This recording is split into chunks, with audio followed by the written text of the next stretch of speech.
Coach, how are you, PJ? Doing great. How you doing, Wax? Excellent. Coach Newberry said on his presser yesterday that there's some concerns among the staff about slow starts on defense. That you have eventually settled in and played good defense in the second half the last couple games. What are your thoughts there? He talked about you all have discussed maybe do we do some different things? Do we simplify? Something that can let these guys settle in quickly, get their bearings.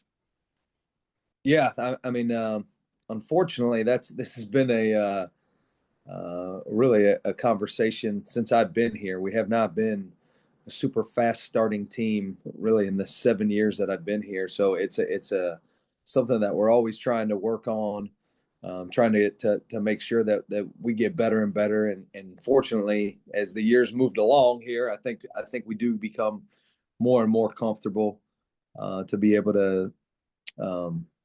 Start the game more along the lines of how we see that we should play the game. And I do think you got some young guys out there, and I'm not using that as a crutch. I think that the more and more they do it, the better and better they're going to get at it.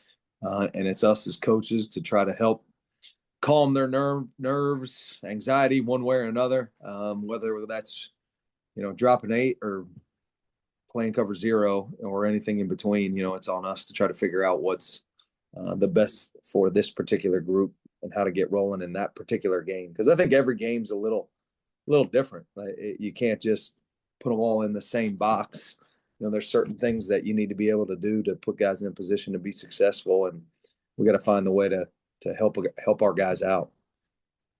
So, what do you think are some things that you could do to help them start better? I think Coach I think he said simplifying things, or maybe doing a little more straightforward early on to give them time to get settled in. It could potentially be that. Certainly, I think the way you play is the way you practice too. And for us to be able to get out to practice quickly and get off to a fast start at practice, I think is critical for us as well. And we're a team that we do a decent amount on defense, and we need to be able to do a decent amount. That's just sort of who we are and how we're built.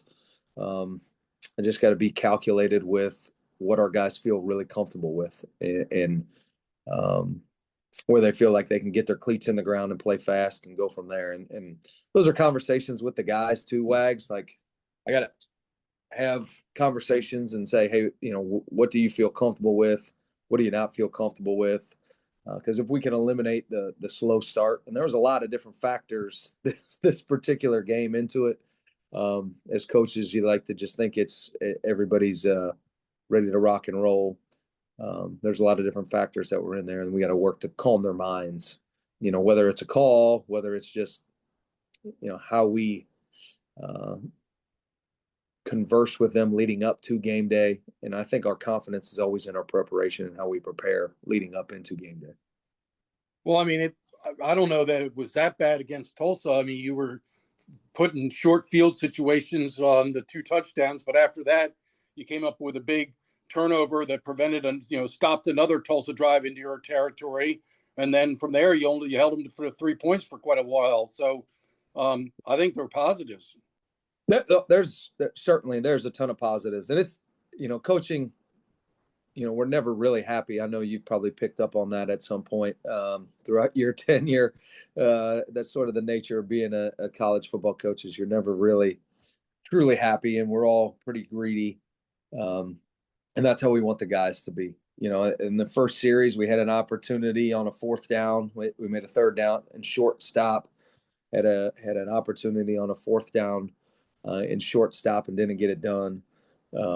Obviously, a couple things you'd like to have back there, which that could have changed the whole outlook of that first quarter right there in one play. And that's the thing in a football game, man. You never really know, what plays are going to determine the outcome of a football game. It's usually a handful of them, so you got to play each one like the game depends on it. And I think we've taken steps to get there. We just got to keep growing, and I'm excited about a lot of guys on this team and where we're headed. I don't think we're a finished product by any stretch of the imagination, and this is a very self-aware football team too, and I think they all see, like, we can be much, much better than we are right now. Thanks. Wyatt Copeland. Hi, PJ. How do you use this bye week defensively, not just for the guys to recover physically, but a self-scout and evaluate where things may be slipping execution-wise, even if the scoreboard shows a win after this defense makes adjustments going into the second halves? Yeah, we got to spend a lot of time on those things and really have been diving down into statistics with calls, a lot of self-scout based off of numerous factors, Wyatt, field location, down and distance, personnel, score in the football game, all that stuff. We got to drill down on that to see where we're at. We got to, as a coaching staff, did something a little different today where, obviously we're preparing for Rice, and at the same time, we've got to make sure that we're working on ourselves as well. So had all the coaches, went around the room and talked about the different things that we really feel like we need to work on, and then had them all draw up specific plays versus specific calls that we're going to work in practice over the course of the next couple of weeks, to make sure that that we're working on the things that we need to work on to ultimately improve as a football team and as a defense. Was that the first time that you had done that? Because I know that, some coaches in college football, they take advantage of a bye week and they talk, but maybe they don't draw up certain plays or schemes that they think need improvement or they think are working well. Was that the first time in your tenure at Navy that happened? This is the first time we did it this way. And, it just sort of dawned on me last night, watching the Monday Night Football game. I don't know why, but I was just sitting there and I was like, hey, we talk a lot about like, hey, my guys need this. I need this amount of time. I need this. And we just put our heads together and went through all the things that positionally, just sort of an open forum, try to be pretty inclusive in there, and just sort of an open forum of, hey, Coach Hall, what does the D-line need? Coach Brown, what do the outside backers need? Coach Lewis, what do the safeties need? Corners need? Okay. We went through all those things.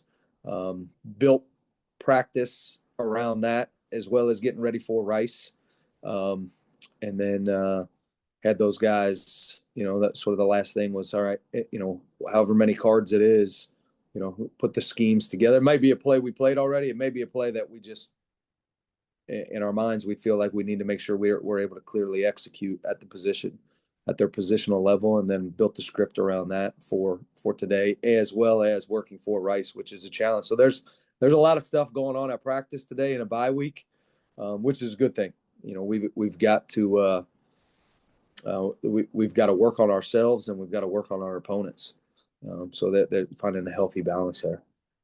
What's been the biggest key to the pressure Navy's created up front this season, whether that's scheme-based, personnel, or mindset, given that this team has already racked up the second most sacks in the conference so far?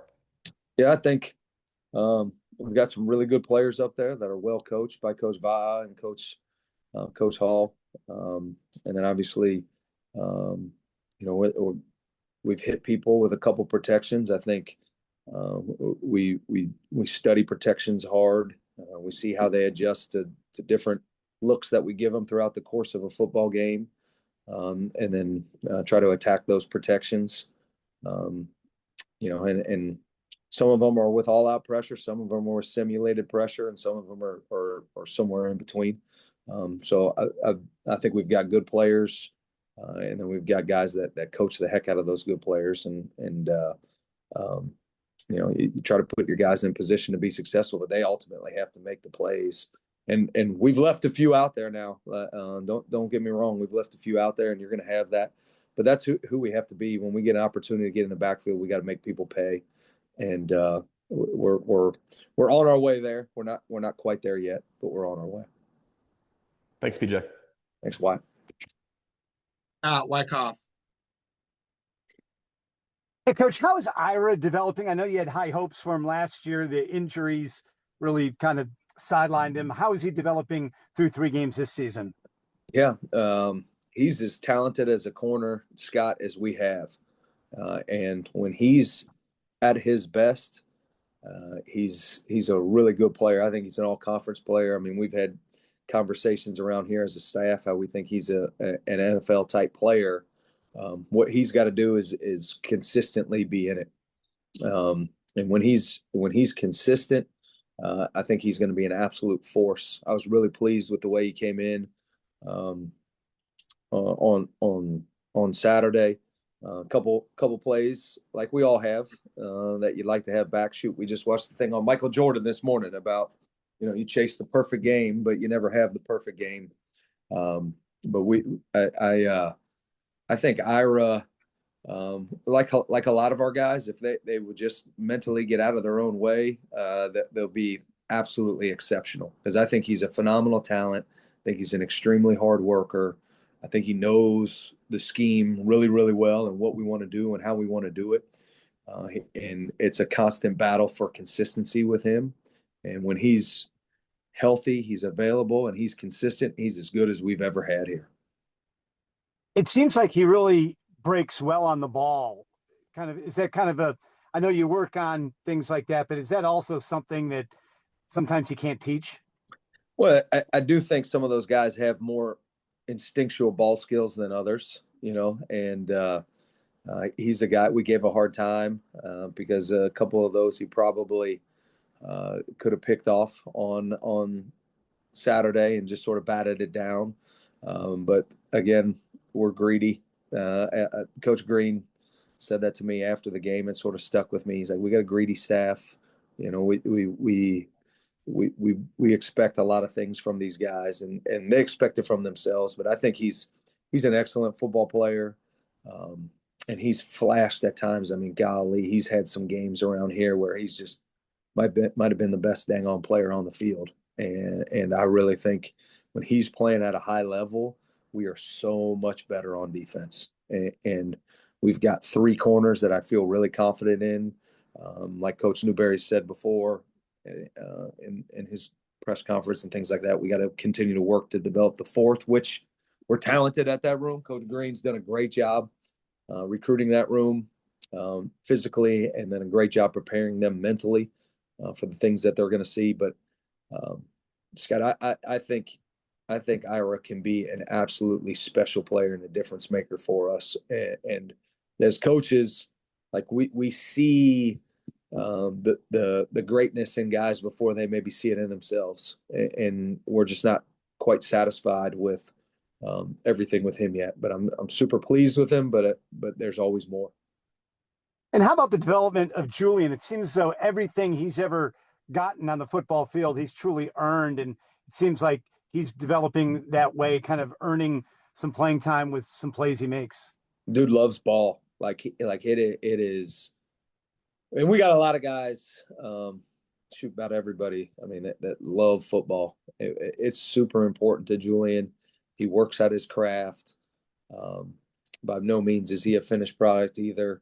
But I just think every day he goes out there with intention to improve his skill set. And you're seeing his practice habits start to translate to the field. Play made on Saturday was just a huge momentum play in the football game. And we practice those things a lot, but he practices extremely hard, really, really hard, and stays after and finds time to watch film and to play ball. Like he's going to be a really, really special player here. And I'm glad he's on my side. Thanks, Coach. Thanks, Scott. Tim Nolan. PJ, how difficult was it to deal with that quick change of Kirk Francis starting for Tulsa, and then he's ruled out that morning, and they go to a more dual threat option at quarterback? Yeah, they got us with a couple things early that probably could have been in a little bit better situations with in terms of that. We prepared for both all week, though. And I thought we made a couple nice adjustments as the game moved along, trying to figure out exactly how they wanted to utilize him compared to Kirk Francis. And they're both good players, shoot, they've scored a lot more points with and shoot, I've already moved on, but Newsome with him in, so He's a really good player, and think he's just going to keep getting better and better. And then bigger picture, looking at this defense, how much easier does it make your job coaching players with perspective? We just talked with Ira, and he shared a lot of the cool moments of his upbringing and how for him, he knows that this is just football and there's a lot harder things that he's gone through. It seems like that's a motif with a lot of guys in your defense. These guys are the best in the country. We have the best locker room in the country, and I don't mean like the lockers and the graphics and stuff like that. I mean the people in there. And Ira is a special human being that's been through a lot of different things and seen a lot of different things, just like a lot of different guys that we have. My wife and I, we talk about it all the time. We've got some guys that have been through good, bad, ugly, and different, and they're just tough. They're resilient. They fight. It's an absolute honor to coach here and be around these guys, because I truly believe we have the best that the country has to offer. They come here for the right reasons. They stay here for the right reasons. And you know, that they see everything. They try to improve. They work really hard. They're smart. They're tough. They love football. They're high character. And if you're not one of those guys around here, which I don't know if we have any, but if we did, they'd stick out like a sore thumb. I mean, it's just a special group to be around, and it's an absolute honor to be here and coach them. You know, also in a lot of these Zooms, you'll often give us an analogy of the way that you break down football for your daughter. What's that relationship like? And, you know, how is she kind of helping you your film prep on a week-to-week basis? Yeah, so I got two of them, Rosie and Ella. Rosie's 10, Ella's 8, in 5th and 3rd grade.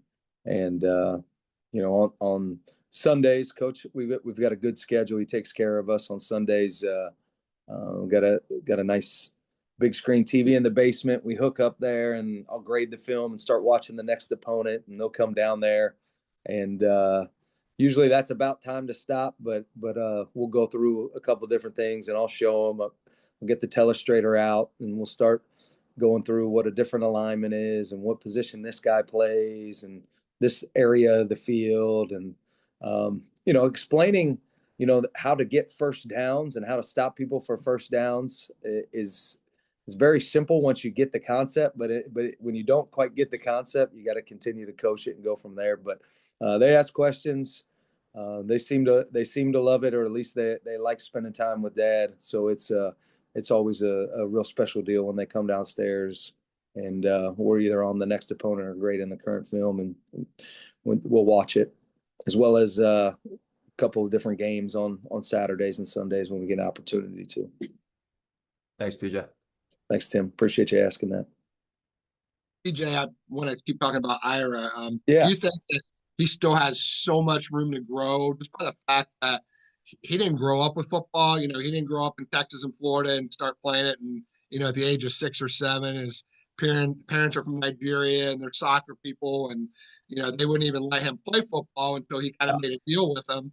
He would go to boarding school in Nigeria during 7th and 8th grade. But when he came back, he wanted to play football. And that was really the first time he started playing, and is in high school. So it seems to me like he probably has the most room to grow as anybody, even though he's good right now. He could be even better. And you know, Scott, like whenever you do something, you get a little bit better at it. You know, every time you go out there and do that. And, you know, he has shown just some phenomenal football plays over the years. But if you just look at the way he looked when he came on his official visit several years ago, like the pictures from his official visit to what he looks like now, it's a testament to his hard work and where he's put himself. And then, you know, football is a really challenging game. And I think he's got some amazing instincts that God gave him. And the more and more you get out there, the more and more you play, you put yourself in those situations, you start to understand those things a little bit more. I thought his understanding of what we were trying to do on Saturday was excellent. And I agree. Like, I think he's got a huge ceiling, and he's one of our best players already. Like that's the thing that's so unique about it. It's not like he's a guy that's at the bottom of the depth chart. He's a guy at the top of the depth chart that's one of our best players and a guy we rely on. And I think as coaches, we all see like just the enormous upside and ceiling that he has. And I think he's just going to continue to grow. And I think, getting out there, hopefully this past Saturday is a springboard for some success moving forward. I mean, you look at the Temple game last year, he might have been the best player on the field versus Temple last year in game 2, and unfortunately got hurt, and that sidetracked him a little bit. And then he came, fought and came back, had an excellent game against East Carolina last year. Really a couple phenomenal plays in that game that saved, potential scores. So he's a guy that has great instincts, a really high ceiling, a lot of playmaking ability, a ton of knack for the ball, physicality. He's able to stay square, move his feet in coverage, can really run, has the length and strength that you look for at the position. I mean, he's the total package. And we've got high expectations for him. And as coaches, like, we're not going to lower that bar for anybody. Like, our job is to try to grab him and push him up over that bar consistently. Because when he does that, we're it's much better defensive backfield and a much better defense. One really cool note, at least to me, about him, and the coaches probably don't even know this, but on his free time, he goes to a ton of Navy sporting events. Like, I see him all the time, and I asked him about it, and he said the reason he does that is because the mids have to go to the football games, but no one has to go to their games. So he feels like he's obligated to go to as many sporting events as possible just to pay them back for going to the football games. I think that's a pretty cool nugget.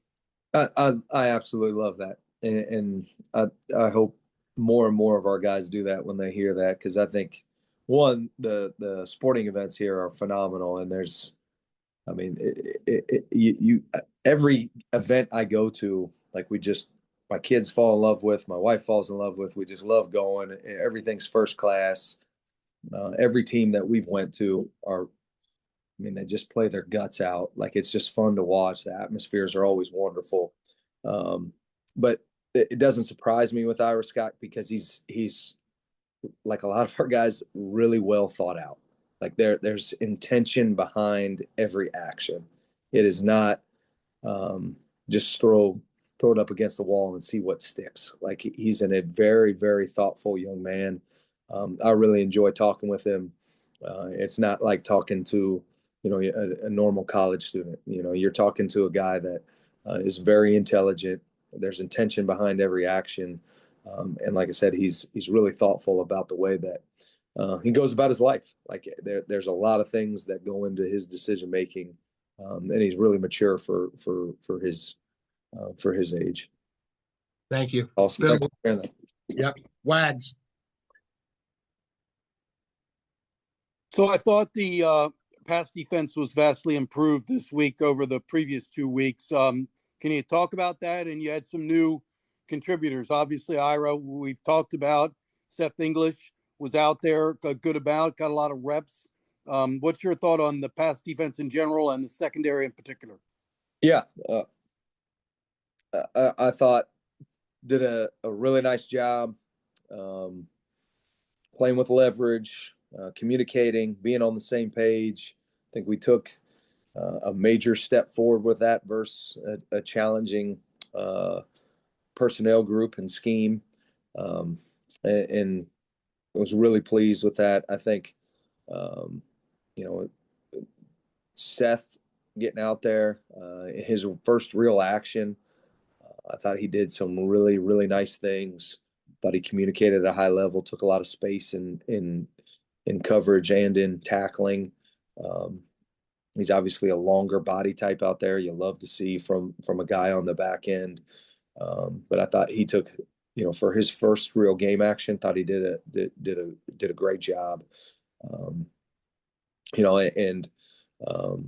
Obviously we talked about Ira, Giuseppe Sessi running the show back there, doing a lot of really good things. I think got Justin Ross obviously had an interception at the end of the game, had another opportunity for one at the end of the first half. Had another good play on a deep ball. Just battled his butt off. Had a PI early, and battled and came back from that. And then Phil is sort of the alpha, the emotional leader back there. I think we're just going to continue to get better and better. We're going to harp on those things, and we're never really truly going to be satisfied. Like I said before, and we just got to get back and go get ready to work, because every day is an interview. But I think we've got good players back there that understand it, and every time they go out there, they learn something new. And eventually, the game's going to slow down. I think it's starting to slow down for some of them, and that anxiety level, that nervousness is going to continue to go down as they get out there and get an opportunity to continue to play and move forward. So I'm curious, have you, since you took over as coordinator, have you considered going up to the box to call the game? I went up one time, and that'll be the last. Why is that? You just feel more comfortable down on the field? I mean, I do. I'll be honest with you, Wags. Like my first coaching job, I was on the field, and then my second job was in the box for the first year and a half, and halfway through the second year, I was like, can I just come down and get the heck out of here? I felt like a caged animal up there. And obviously you can see some things and stuff, but I don't like it, to be totally honest with you. It's nice to see stuff. I feel like I see things pretty well on the field. And I like to be able to see the guys and talk to the guys and make the adjustments and talk to them about their mental state and stuff like that, and be able to be there for them. One of the things I didn't like being in the box was you come down at halftime.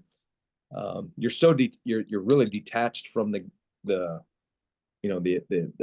physical and the emotional aspect of the game. Like, you're seeing the pieces move around and things like that, but you come down at halftime and like, guys are sweaty and dirty and all that type of stuff, and you don't see that it's a weird feeling to me personally. It's just a weird feeling. I enjoy being on the field and being a part of that and feeling like you're in the action, and can help them a little bit more quick than talking on the phone. I like being there to be able to talk with them. And remind me, so who you do have defensive eyes in the sky for you up there, right? Yeah. I mean, Brenton Wimberly, Eric Lewis, and Colin Ramos are up there for us, and they're spectacular. Like, just absolutely spectacular with what they do up there, and how we have the whole thing organized. They do just an amazing job with everything that we need from up there, and they understand the game plan. They understand how we're trying to attack, and we talk about the pertinent information that we need to get to figure out how they're trying to attack us and combat those things. But we got a great staff. There's a lot it's been the same one since I've been here. The continuity's been awesome, but to have those guys up in the box is really a security blanket for me. I couldn't ask for better. We talked about Marcus Blaser being a candidate to fill in for Mark Anthony Parker when he missed the first half of UAB. We still have not seen Marcus. Where is he at? Yeah, he's going to get a lot of run this week. He's been starting to practice the last 2 weeks. Got a lot more reps leading up into Tulsa than he did UAB, and he was right there battling for a travel spot this past week, and I really think he's going to be battling for one again this week.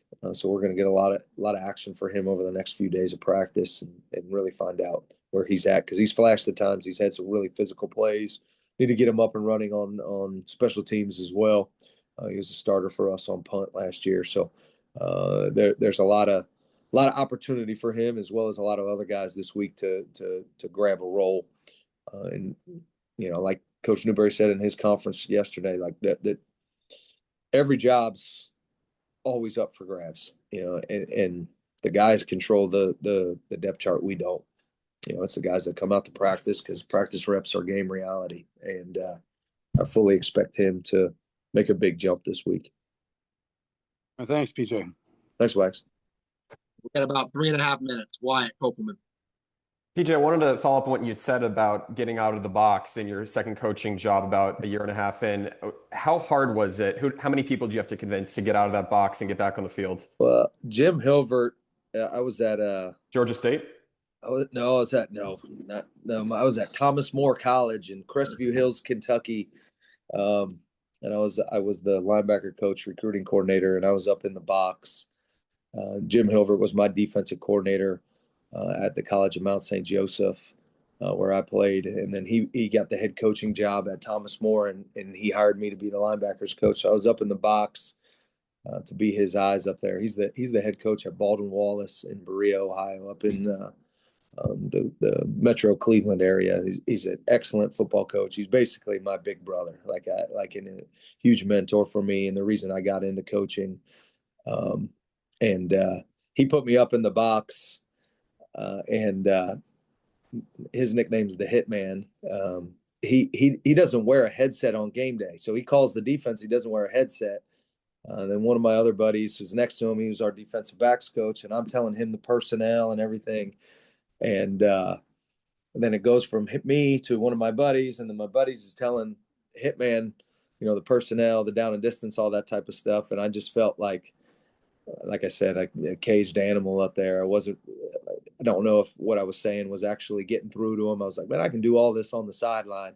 And he's like, you think you can do all this on the sideline? I was like, absolutely. So I came down on the sideline and stood right next to him and gave him personnel and hash and down and distance, just standing right next to him. So I think that's sort of where my eyes got trained to be able to do that from the sideline. And that's where I feel most comfortable. So he was good. As soon as I brought it up to him, he's like, yeah, sure, let's do it.